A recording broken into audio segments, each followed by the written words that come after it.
Gail, you're unmuted. What do you have to say? Wow, let me see. Well, I've been working a lot with Women in Film Dallas. I'm the vice president of that organization and working to find out just who here in the Dallas-Fort Worth area is working, having a career in TV film and making them more visible to inspire women who might want to move in that direction. And yesterday, this was kind of cool. A woman named Jessica Jastrebski reached out to us. She is one of only 3 or 4 women in the state of Texas who was working as a key grip and electric person, which is a heavily male-dominated field. And she approached us about doing a best gals boot camp. So to introduce women to electric, what they might do on a set as a grip. So I've been doing a podcast, a monthly podcast with my president, Tiffany Vollmer, which has been great fun. And you can go to womeninfilmdallas.org and check out our podcasts, which are just, Gail and Tiffany being goofy, but talking with an important guest. And so that's coming up in June. So that's really exciting. I'm going to take it because it's kind of fun. One-day workshop. So that's what I'm doing. Thank you, Gail. Oh, and teaching an audition workshop at this Media Tech Institute. So bringing Chekhov to people who don't know much about Chekhov through audition techniques. So that's cool. And I'm looking forward to your workshop at Stage West, Lisa, this coming Monday, yes. Which is finding your types. So segue to Lisa. Okay, thank you. Yes, I am actually doing an online workshop. But before I talk about that, I just want to welcome Bhupendra. Welcome. How are you? Hi, I'm very fine. How are you? What about you? I'm good. I'm good. It's so great to see you here with us today. Thank you so much. Actually, I'm late. It's like I'm confused between time. It's Yes. Indian Standard. Yes, I was confused when meeting will start. Yes, you're in India, right? I'm in India. Yes, yes. So Bhupendra we have been exchanging emails and YouTube things and things like that. So welcome. And here's Anjali. Hi, Anjali. How are you? Good, thank you. It's great to be here. We're on our last day of classes out here, so it's a little bit crazy, and everyone's presenting, and everyone has their films that they want to screen, and so it's a fun day. It's a busy day. While we have you, do you have a copy of your 2 books nearby that you could just flash for us and show? Somewhere in the office, I do. Somewhere in the office. Yes, I will find them. Okay. Anjali is among other amazing things, an author who has published 2 books that Will and I have contributed to as well. Do you want to just talk about them a little bit, Anjali? Sure. The first book was on Chekhov tools, specifically for if you're working on in the round work or alley or non-traditional stagings and performance. So there's some great exercises there, primarily for students, on how to get introduced to this different way of considering your audience from all different places. And the second book was a collection of essays, of which Lisa and Will contributed. They contributed to the first book too, but this one was a collection of essays from all different practitioners and teachers and master teachers across the US and in Europe who have learned both Chekhov and Meisner technique and are talking about the connections between the two, the intersections, and some of the challenges when we're working on either of those techniques. So it was really exciting. It was really exciting to put that collection together. So those 2 are out and in the world. Beautiful. Yay. So just give us the titles. So if someone is looking, or maybe you could post them in the chat, that would be amazing. Why don't I post it in the chat with a link? I'll do that. Great. So yes, on Monday, I am offering a workshop through the Stage West Theater on knowing your type, understanding your type. And it's something we talk a little bit in our Chekhov theater training. This will be online. It is open to people. So if you're interested in finding out more about that workshop, you can definitely let me know and I can send you that information. So, well, we're hoping that Sarah will join us. What we do want to announce is that it's seeming impossible to bring Sarah in person for our Deeper by Demand. So we will be Zooming her in for Deeper by Demand. So just to go back and sort of recap, we have our Chekhov Training Intensive, our regular one, our 29th year or something like that. Losing track. That's a good thing. And that begins on May 30th. And will you talk for a few moments about that program? Sure. So that's our intensive program. It is 12 hours most days from Sunday through Friday for the actors, and then the teachers stay on Saturday as well, and they get to do a teach back and have more information. So that's another full day that Saturday.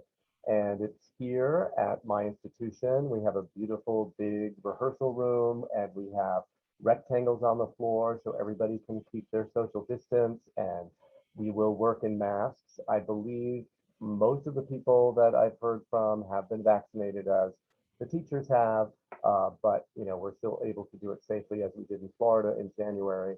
And that's what will be happening here for that program. Great. And we have Sarah coming on, and the week following that, welcome, Sarah. Hello, Lisa. The week following that, we have Deeper by Demand. And in Deeper by Demand, it's a 5-day program. So we take one day off, and then we have 5 intensive days where we develop the work that we've done the previous week. And we have our special guest. We always have a special topic or two that we dive more deeply in. And so our first week is a rapid fire going around the entire circle chart that we have, which you can find on chekhov.net, the interactive chart there. So we go through that whole interactive chart, and then we dive more deeply for this second week. And this year, we are focusing on the speech work that Mr. Chekhov himself had as a regular part of the training. He himself studied the work, he was mentored in this work, and it was part of his regular curriculum. And in addition to that, we will be going into qualities and colors as a deeper dive into the techniques of qualities, colors, and sensations. And with that, we will be then the later afternoons and the evenings, instead of working on text, we are devising an original piece that is going to be constructed around the synth analysis process, which is taught in the first week.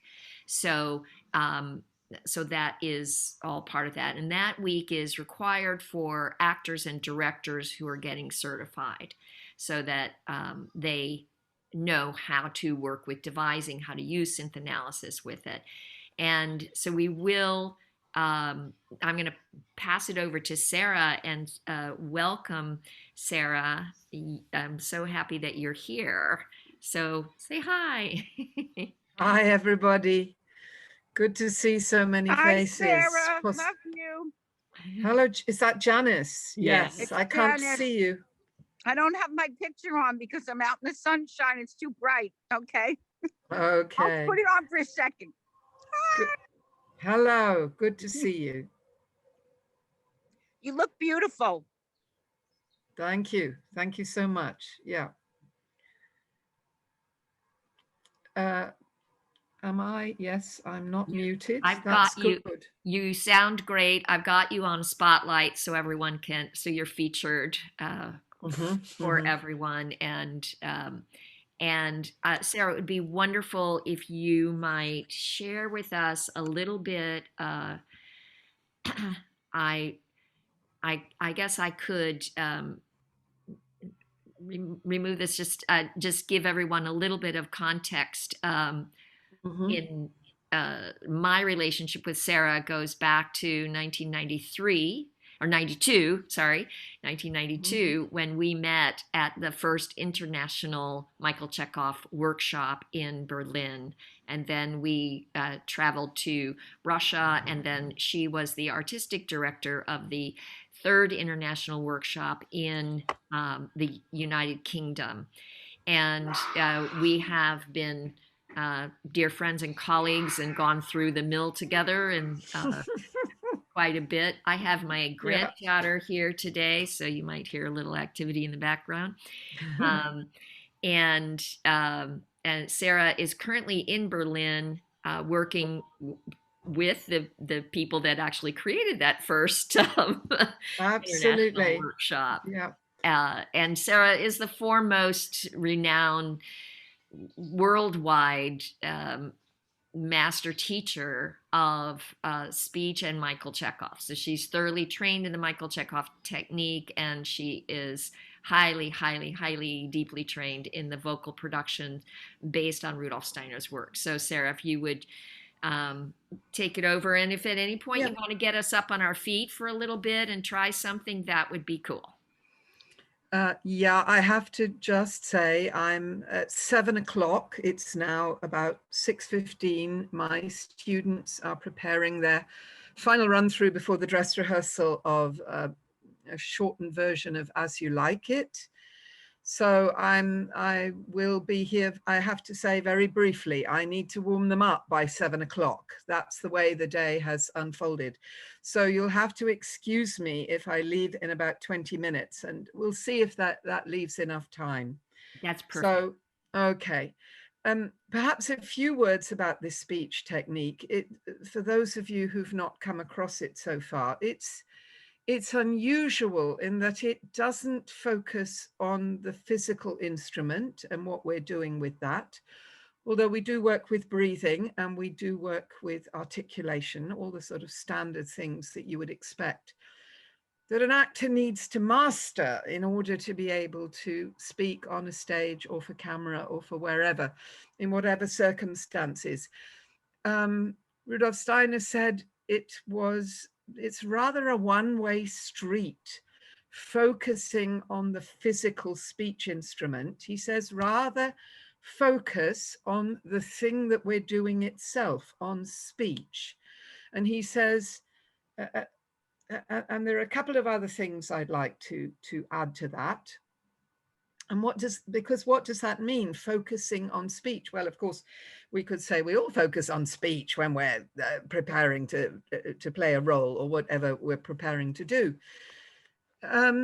It means going back to looking for the life of language itself, of speaking itself, and that takes us into words, and to exploring where is the life in words themselves. So often we struggle as speakers to give life to words. Lots of the Chekhov technique helps us do that, but if we can support that enlivening process by looking at the words, and not just the words, but also the sounds and the syllables, that takes us into where there is something truly alive. Every sound has its own life, is like an individuality in its own right. And I like to treat sounds as if they were characters, and that we get to know these building blocks of language as living characters so that we can really get to play with them. So there's that way of enlivening what we're saying, not just psychologically, but tapping into how words, sounds, syllables move. And I think that something that I've come up with as a way of describing the relationship of this speech technique to the Chekhov work is that I would say that movement, which we do so much work with, to awaken, enliven, enrich our inner life, is speaking that you see. There's a very well-known book by somebody called Lorna Marshall, at least in the UK, called The Body Speaks. It's not just words, it's not just the speech instrument that speaks, it's the whole of us, and the body speaks too. But I can also say that it works the other way around. It's not just the body that speaks, but that words move. And it's by allowing words, sounds, syllables to move that actually we find that life. It's through the individual characteristics of the sounds and syllables, and also by allowing words to move. And if I weren't allowing my own words to move, I know we're on Zoom and it maybe sounds a bit funny, but if I hold on to my words, you should immediately hear the difference in how I speak. And yes, you do get people who speak like this. This is what I'm doing. I'm holding on to words. I'm not allowing them to move. And then I let go and I allow the words to move, and I speak with a feeling of ease, and I speak with a feeling of form. And just observe for yourself what is your own experience of these two. Perhaps they sound similar to you, perhaps they sound very different, but just what is the effect on yourself as the person who receives the words in this way? So those are the foundations of what I would like to be doing with you.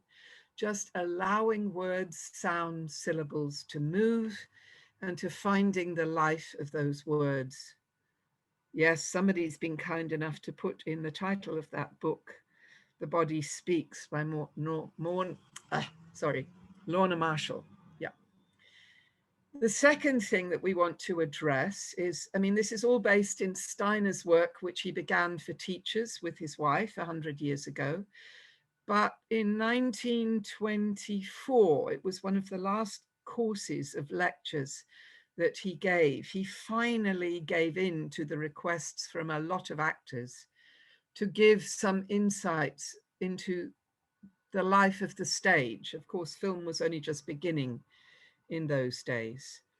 And it's interesting that he predominantly focuses on speech in that series of lectures, 18 of them.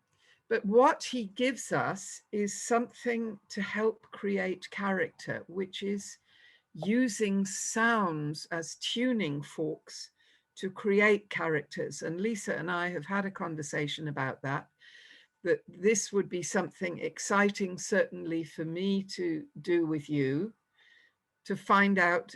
I would certainly love to do it with you.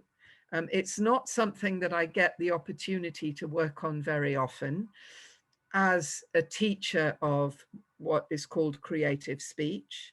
And it will probably be new to you, but if we work with sounds as these living entities, then we might be able to connect them with characters and to observe the way characters speak.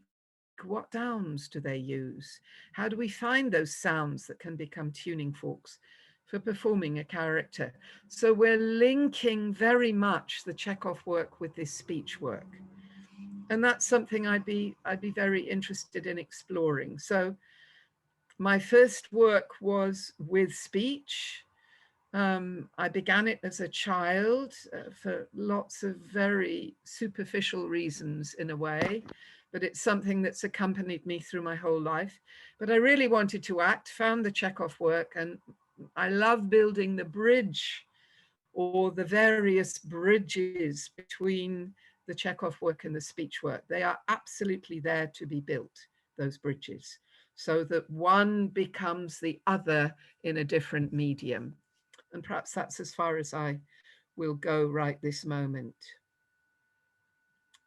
And if you have any questions, please feel free to share them. Perhaps some of you have had some experience of what is called in English creative speech, or It has another name, which is, well, in various parts of the world, it has various names, sometimes also called speech formation, which most people don't understand. So it's got rechristened in the UK into creative speech. So does anyone have any questions? If so, Anjali, yes. Hi, Sarah. This Hi. is Anjali. I took your workshop a while ago now. I'm so excited to see you here. Thank you for being here. My question has to do with this idea of dialect. And do you think, I love the idea of the voice as a living entity to be shaped, but then when you think of dialect and regional dialect, how does that influence, and does the dialect itself has its own, I don't know, personality? Just thoughts. I think you can say that. I mean, I happen to speak another language fluently, and I know I become a different person when I speak that other language. We change, the language changes us. And so a dialect is going to change us as well. It's going to have an effect on our physicality. Yeah, you know, you can have a dialect that creates a Chekhovian imaginary body, for example, or gives you an imaginary center. It's all, they all interface so beautifully. Yeah, absolutely. Sorry, one follow-up. Do you think that you would could you start to create a character, or even like a family of characters from a place of dialect? With a dialect, absolutely, yes, because you're shifting the sounds. You know, when I've worked on productions, for example, with a northern dialect, a northern British dialect, you shift one or two sounds. Instead of an ah, you speak an oh. Instead of saying but, you say but, right? You can, if you say but all the time, then everything else changes as well, right? And you will begin, if you have a little bit of an ear, if you've heard something like that dialect before, and you will feel it has an immediate effect upon your physicality. I know more about various British dialects than I do about dialects, US dialects, for example. But here and there, you know, you can do this in a very stylized way, one or two sounds, and you have a different character. Yeah, you shift them. Very exciting. Thank you. Great. Pleasure. Any other questions for Sarah?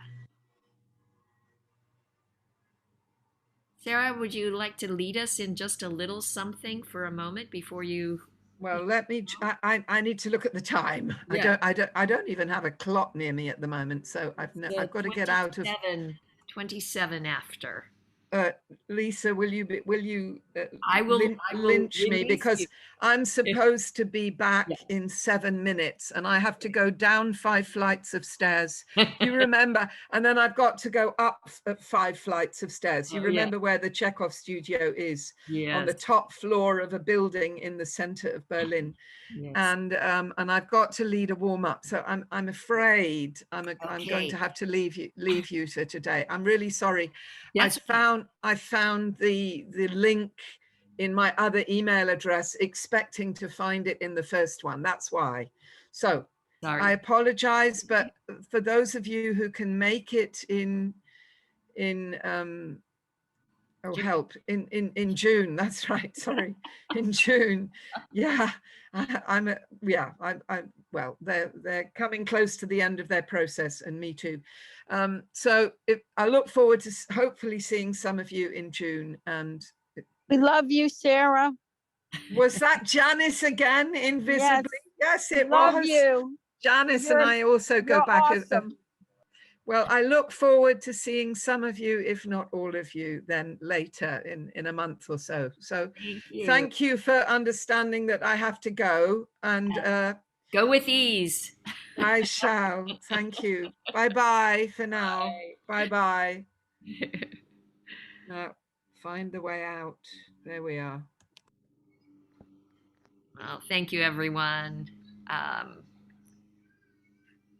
Very exciting. So, as I said before, we will be making Sarah's portion, her 2 hours, which will be essentially from 10 a.m. to noon on Mountain Time, Monday through Friday. So you'll be able to participate in that as a separate enrollment if you are not able to join us for the CTI and the DBD.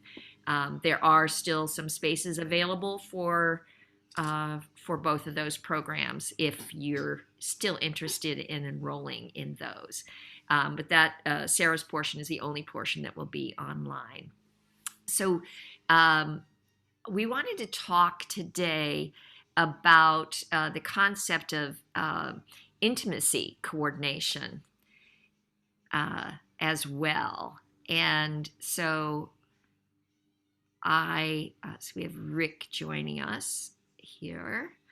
Welcome, Rick. So just to first begin with, what is intimacy coordination? Intimacy coordination is the role that is evolving. It's been around for a while, but really since the hashtag #MeToo 2019, 2018 impulse, the call for the position has increased across the board in theater and in film production.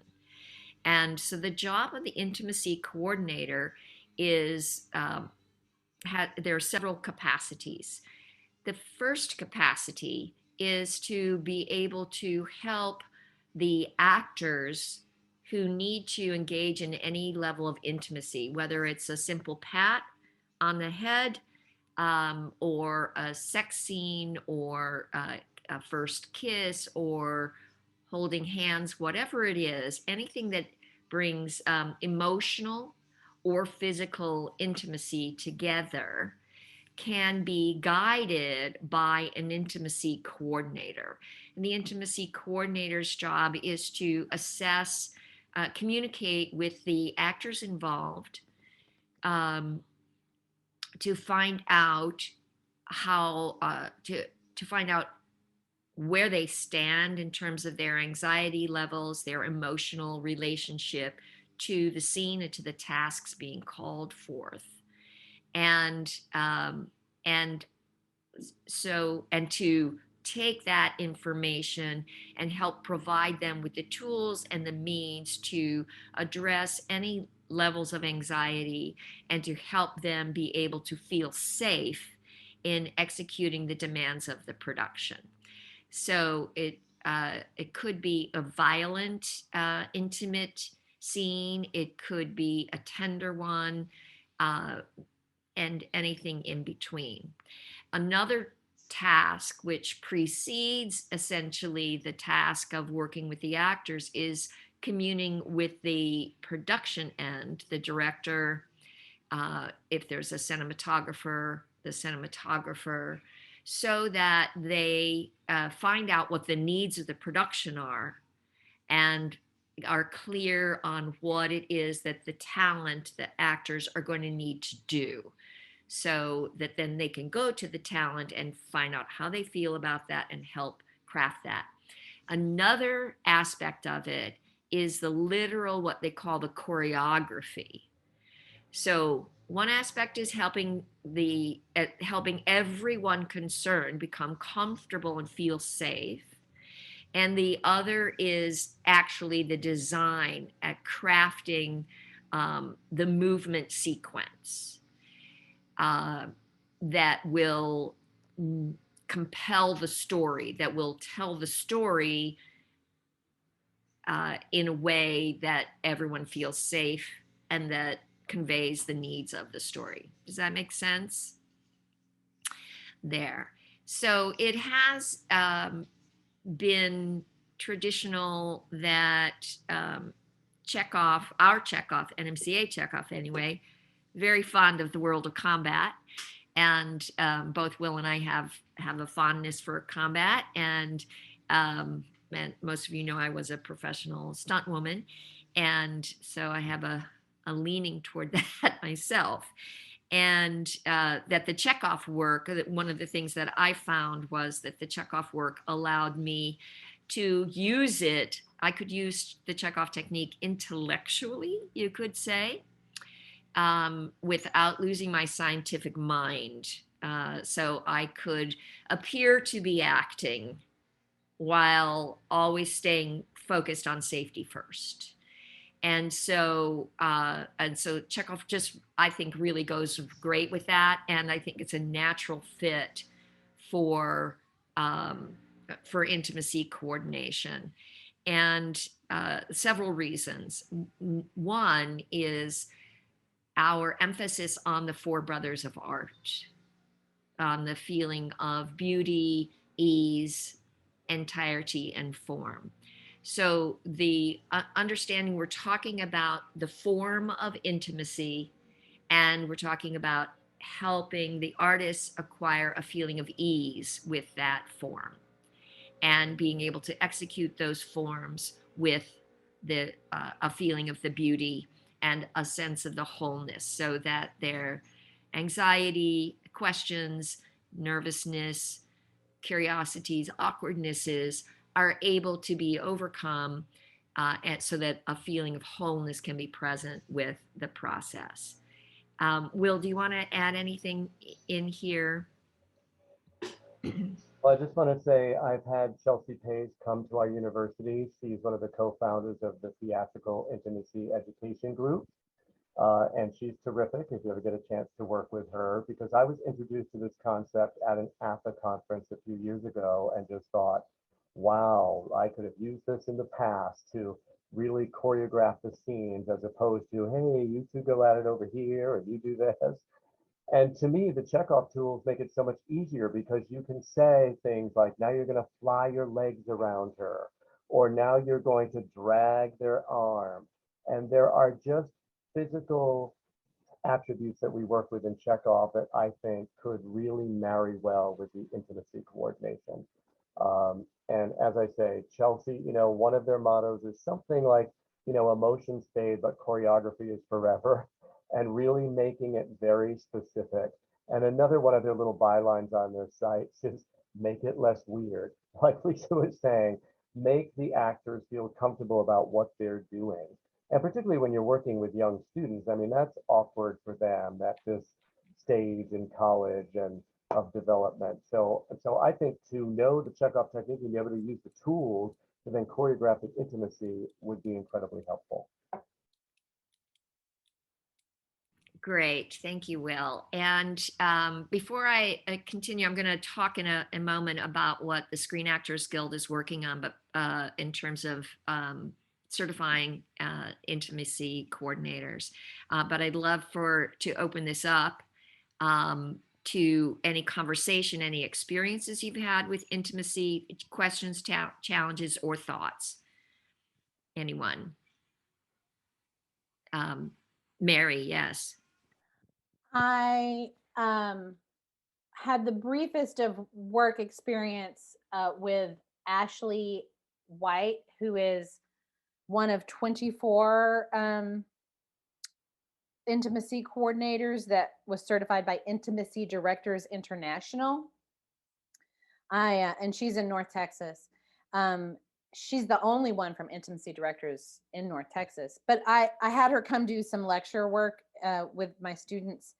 And a couple of things to bring up that might be helpful to this group was that it's becoming a more popular or a more important thing to help people avoid litigious situations, with people being more aware of their agency, with their sexuality and their sexual safety. An intimacy director helps with the producer side of showing that we're doing everything possible to prevent an abuse of somebody's person in sexual situations. And the other thing that she pointed out for my students that I thought was useful in a rehearsal aspect was that the most intimate scenes should be rehearsed the most publicly. That ensures the safety of the participants.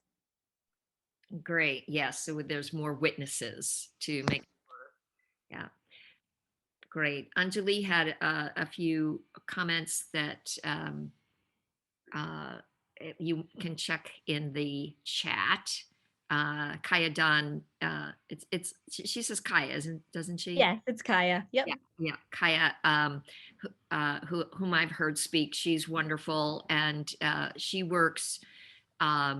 She does quite a bit of work on on equity across the board in terms of gender, race, um, specifically, obviously, people of color, and so she's also there's also the uh, interweaving of dealing with race, gender, etc., with the matter of intimacy.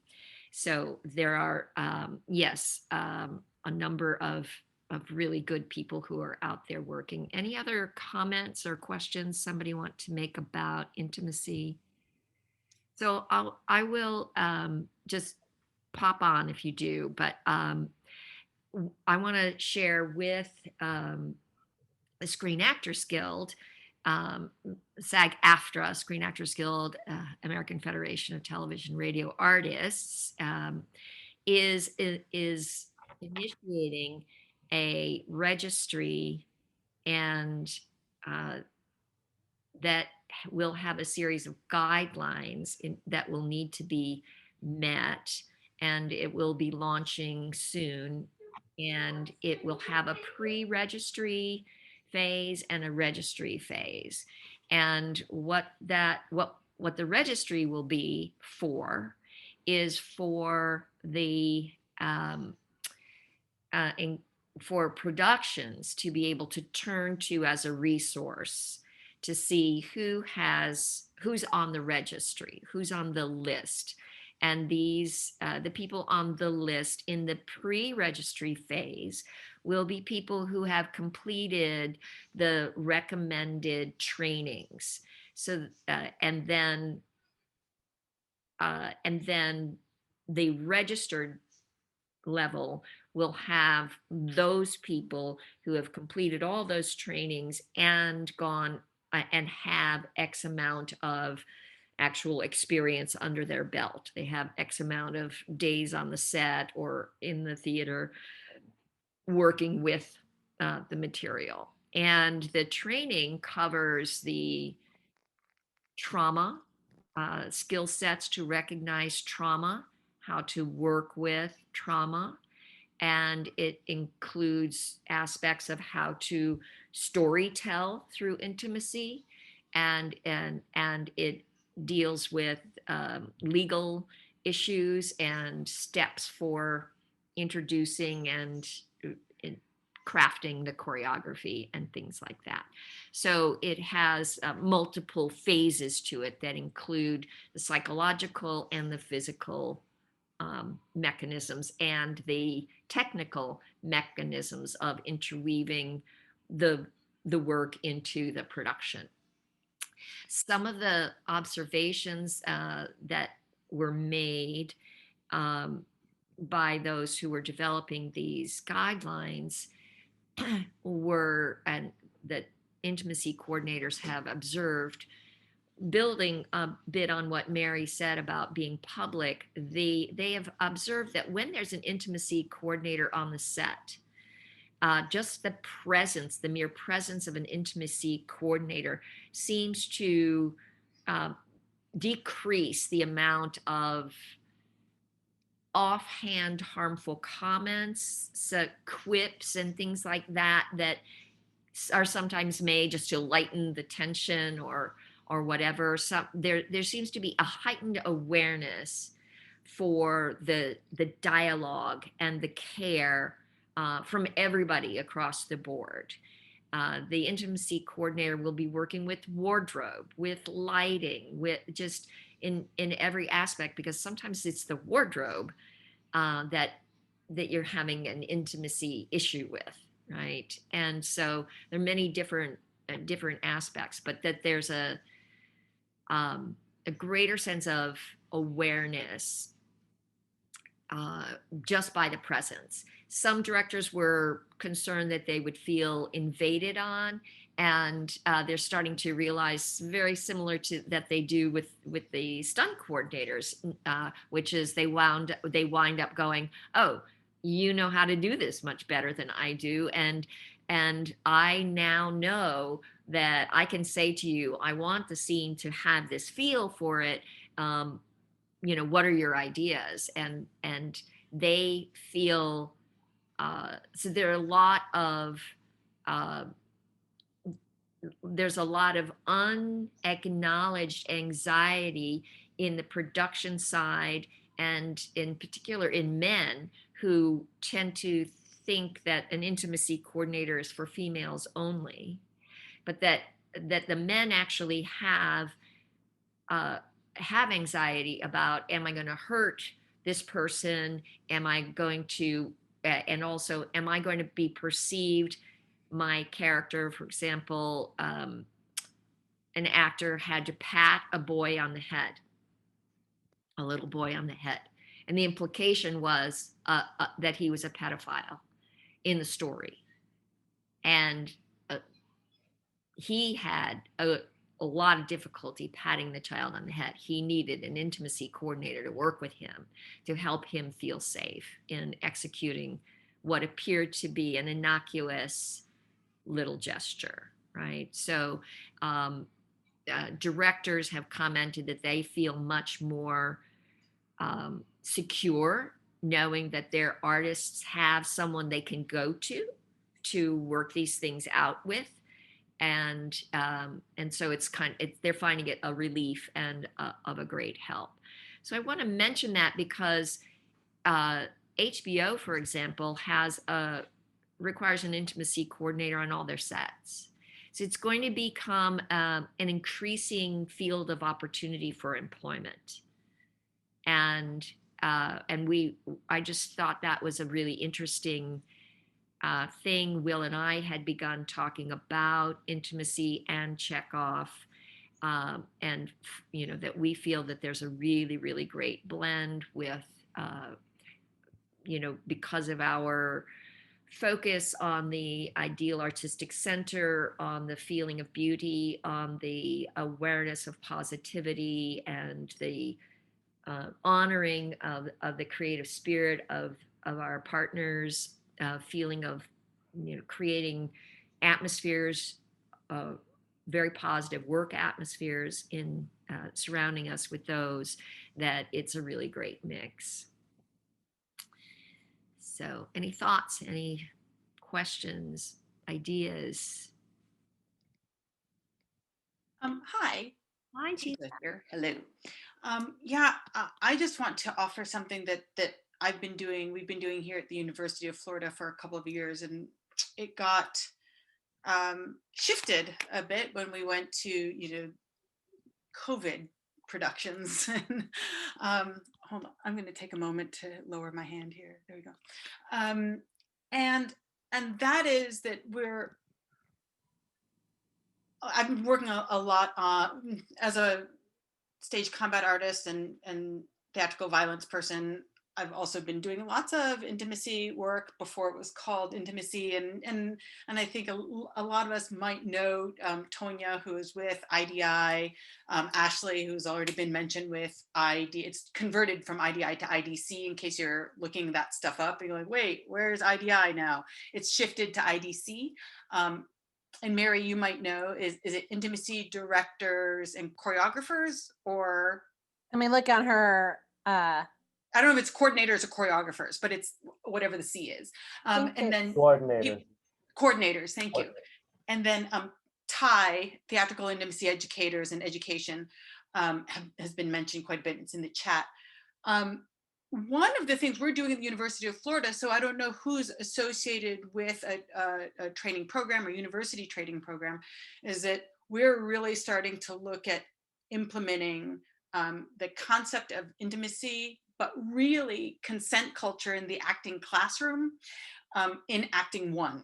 Early on, so it's not a thing that you wonder about, so that it is part of the actors and theater makers arsenal to understand what consent culture is, what that looks like when you're having, as Lisa mentioned, conversations with the costume area, all sorts of things. So really making it part of the culture of theater that we talk about it, so that we remove the kind of language that Lisa's mentioning that becomes minimized or non-existent when you have an IC on set somewhere. Looking to do that in training at a very early stage to make it normal, right? So to, as Will has said, right, to make it less weird, right? You talk about it. And when I teach intimacy choreography for both the actor and for the would-be director or intimacy choreographer, I do talk about containers. What are the containers of it? And this is, so I loved hearing some of the conversations that Lisa, you brought up, and Will, about using the tools, because I've been looking at it as containers, and then also linking it to some Laban works. And that's my first physical experience in theater. Has all been through Laban, and then several years ago with NMCA and Chekhov work, when I met Kevin after Kevin Marshall met Lisa and Will, and then said, hey, you need to do this. So I don't even know how many years ago that was, maybe 2012, maybe something. So really looking at how, now that you've said this, even just today, my concept of where the containers can lie, or how to rethink that pedagogy, is really helpful. So thanks for bringing it up. But also I want to inspire anyone who's not already bringing this to Acting One, or maybe even acting for non-majors, like the culture of theater, I mean, you know, theater appreciation, talk about this concept of it. Yeah, so we can actually tell stories and not be in courtrooms. Well said, Tiza. Very, very lovely. Yeah, yeah. Anyone else? Any thoughts? Kristen? Yeah. I think that wherever there's a common language, there can be a common trust too. And it really helps when you can have two people that start with as much agreement as possible. I think for me, if I were to have to go do an intimacy scene or whatnot, to have that common language with the other actor and know that I'll be able to communicate with the coordinator and the other actor in a way that I understand, that everyone understands, would bring me, at least for me, a lot of comfort. Great. Nicole. I just wanted to add on some of what Tiza and Kristen are speaking to. I've been doing in classes, for those of you that are teaching, you may already do something similar, but I find it so discreet but effective. And that is using the pass, the Chekhov game we play with the ball, but to acknowledge what it means to sustain a moment and to get the eye contact back and make those connections. And then we move into circle dash, which is something I pulled out of the Michael Road book, but I believe it's a Viola Spolin, where the two people, they have to make eye contact and run across the circle. And the person in the middle is trying to find the place to go. But just dropping the word get consent from the person you make eye contact with starts to bring in that language, starts to bring in that agreement. And we have discussions afterwards about what worked and what didn't, but also what Kristen was speaking to, we started bringing in community agreement. So when we discuss the syllabus, to also discuss what is our agency, what is our buy-in, to put it on a document that lives in the room, that lives in whatever platform you're using. We use Canvas. So they always have access, and the idea of safety and agreement and respect and what does that mean come up. So it's kind of buy-in from the get-go. So I appreciate, because I agree with the idea of not all of us can afford to go through that or have access to that. So if we can make that broad language and culture, thank you. Yes. Anjali, need Yes. I wanted to offer for anyone who is thinking of bringing in either of these two folks for guest residency, if you're teaching and it's a department, to consider inviting your whole department some way to be a part of it. Because what we found, because we brought people in 2000, TIE in 2017, is that if it's attached to one class or one show, it spreads across the student body, because people, once they learn how to do it in an effective, comfortable, artistic way, they want that kind of work in all of their different areas, like all of their different classes and all their different productions. And if your colleagues aren't sort of warned that that cultural shift is happening, I think it can be problematic for your community. Because so many of us have trained before there was sort of like safety and consent. We're learning to sort of change our perspective, but sometimes that's difficult because you're working off of scar tissue that you may have had from some trauma. So like how to shift your perspective just takes time and energy, and the students need to, be mindful of that and not start jumping into this person is a right director and this person is wrong, or this person is right. Like, so it can cause a lot of anxiety. We like worked through that as a department, but it took a couple of years. And just my offer to you is, if you're bringing them in, try to get everybody on board so that you're learning it together, because it's hard for us teachers because we've had this past. So that's my 2 cents. Another thing I want to share a thought was to teach our actors to ask for intimacy coordinators. So at any stage, when does it come in? At what stage does the intimacy coordination come in? At what stage? How is it going to become a standard? And so it can come in as early as at the casting process, when an actor is cast, or if they're considering attending an audition and there is any level of intimacy involved. It can begin right there at that very point of the audition. Will an intimacy director be involved or available to me? And this is something that, again, if the actors ask for it in the beginning, there may be this, oh, we can't afford it kind of approach.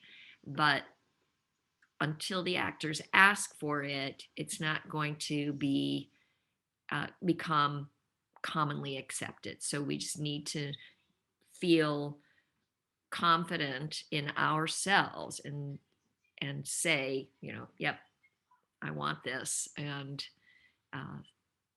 then it will become much more common. Any other thoughts?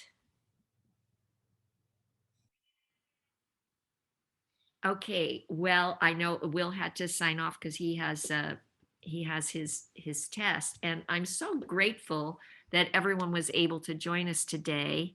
And as I mentioned, we have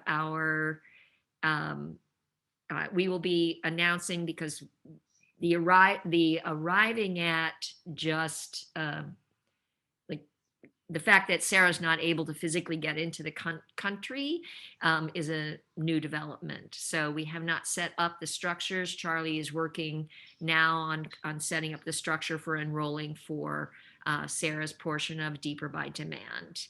And I do want to say the Sarah's portion of Deeper by Demand will be essentially, she will be working with specifically with the actors present in the room, in our room in New Mexico. And so we won't really have the technology for her to have like a lot of personal exchange with the people. It'll kind of be, you get up on your feet and you do the work, and be as engaged as you can, but it's not likely that Sarah will be watching you. She'll be watching the people in the room. Does that make sense? So kind of, an active audit, if you will. So there's that. And as Gail mentioned, I am offering a workshop on Monday through Stage West on knowing your type. So we'll be talking about headshotology and about understanding the role of type in casting and marketing, and how to engage in your branding in relationship to type. So yes, and please asking for a link for that. And I am Gail, maybe you can help me with that. Do you have Can find it. I'll look really fast. Stage West? Yes, that'd be great. And yeah, and that'll be, yeah, that's going to be really fun. And any other questions? Lisa, have you had any pushback from students about type and branding? I've had several students that kind of fought it because, and obviously typecasting is wrong, but they kind of start associating it with it because they become so sensitive. They become very sensitive about, I want to do everything. This is, I stop trying to put me into this branding is, they start connecting the two together almost. And it's like, no, they're not the same. Yes. Have you had any issues? Absolutely. Absolutely. This is I call it kicking and screaming. It's the actors kicking and screaming against the limitations of their talent, and the containment approach, which is the approach. If you have a 2-year-old throwing a hissy fit, they're kicking and screaming, and what they really want is to be held, and the last thing that you want to do is try and hold them because you know you're going to get hit and kicked. But that's what they need. They just need to be held, and that's that. So the one portion of that program is specifically crafted to be able to look at the objections, to be able to look at the pain of typing, branding.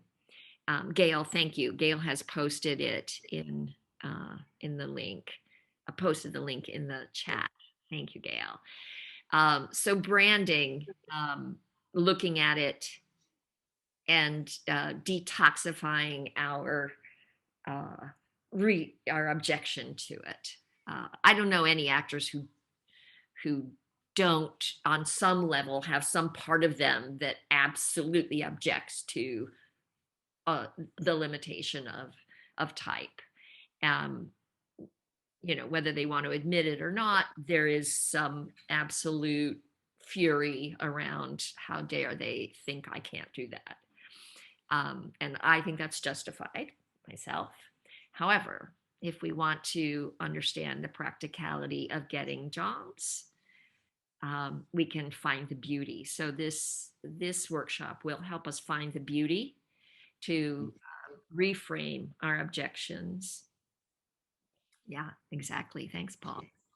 Mary, were you? I wanted to say that to answer Paul, I just did a branding lesson in my class at what's a professional conservatory, right? And I think some of the pushback comes from simply not being experienced in the realities of the business. I mean, they just don't understand that this agent didn't pick you because they don't like you. They didn't pick you because they have 3 people just like you. Right? It's just unrealistic expectations of the actual business of the business has been my experience. They just don't understand that their age range is just a couple years here and there of their actual age range. Stuff like that. But 2, I think some of it's changing. Like there's a little bit more wiggle room on weight, and there's a little bit more wiggle room on some race based typing. And we've had my student body is super diverse, and we've had some pretty honest conversations about, what if you're being typecast in a way that affects your entire race negatively? What do you do? What is your responsibility as an actor? I don't know. we talk about it. Yeah, I think- it's Go an ahead. important conversation. Go ahead. I was just saying that there's also with our students, there's like a juncture of like what the business is and also what advocacy is. So they're coming in like trying to change the profession as it moves forward. So for them, it's advocacy on like identity conscious casting. You know, you should consider who the actor is. Even if the casting director calls you in for this part, are you going to get pushback for taking the part? Which like 10 years ago, we'd be like, no way. But now we're like, oh yeah, maybe. So you got to really be considering like, can you do the role and should you do the role is now a thing that I think is new to the profession and how the profession is changing.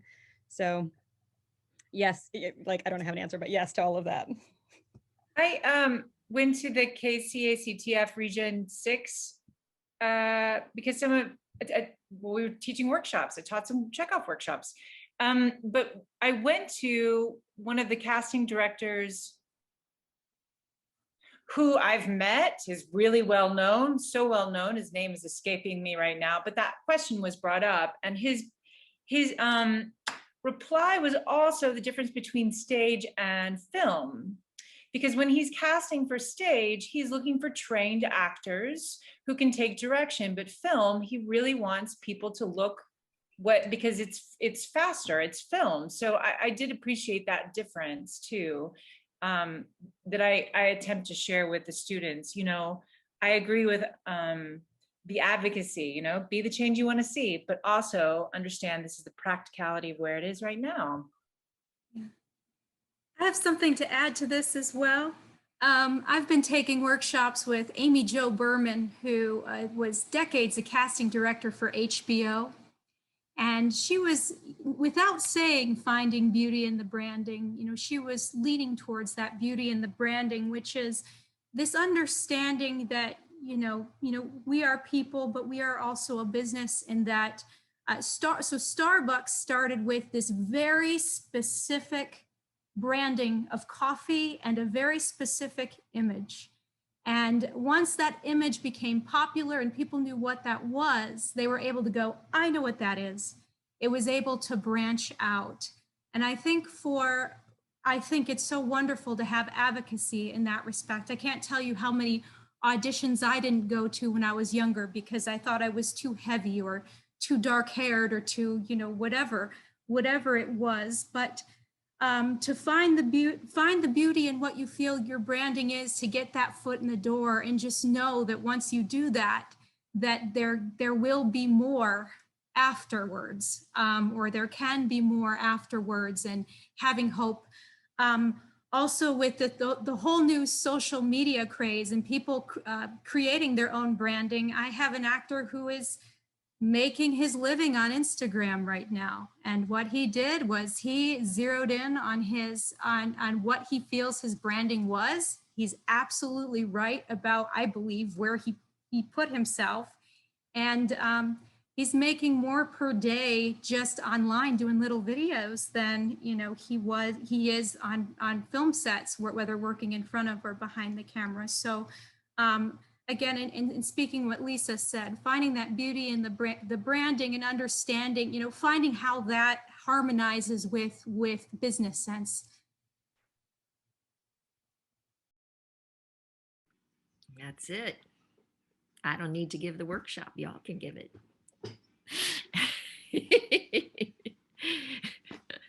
We're going to have a good time. We're going to look at thinking, feeling, willing very strongly, and how it manifests in the nature and the perception of it. And your playbooks that you have from the course, I believe, have the headshotology article in it, and the headshotology article is available in the resource section of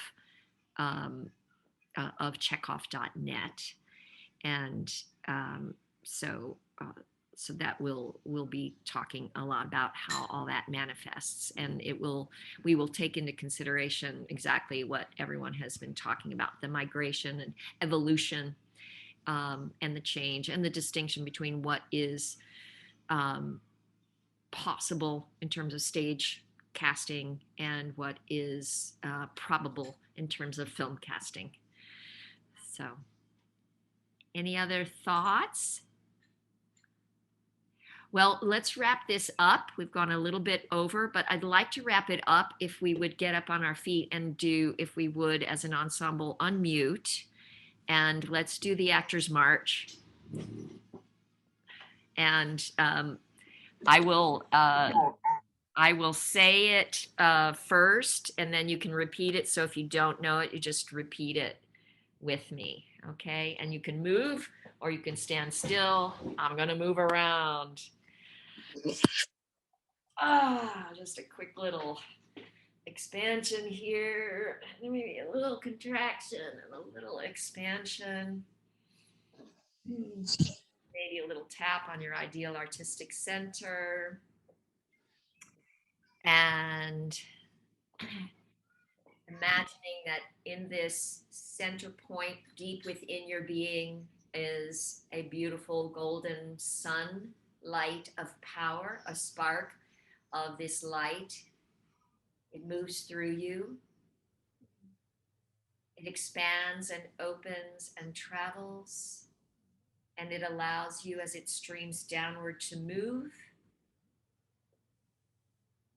And then we can begin the Actors March. I am a creative artist. I am a creative artist. Creative artist. I have the ability to radiate. I have the ability to radiate. Lift my arms above me. With my Lift arms. the arms above me. I soar above the earth. I soar above the earth. Lowering my arms, I continue to soar. Lowering my arms, I continue to soar. In the air, moving around my head and shoulders. The air moving around my head and shoulders. I experience the power of thought. I experience the power of thought. In the air, moving around my chest.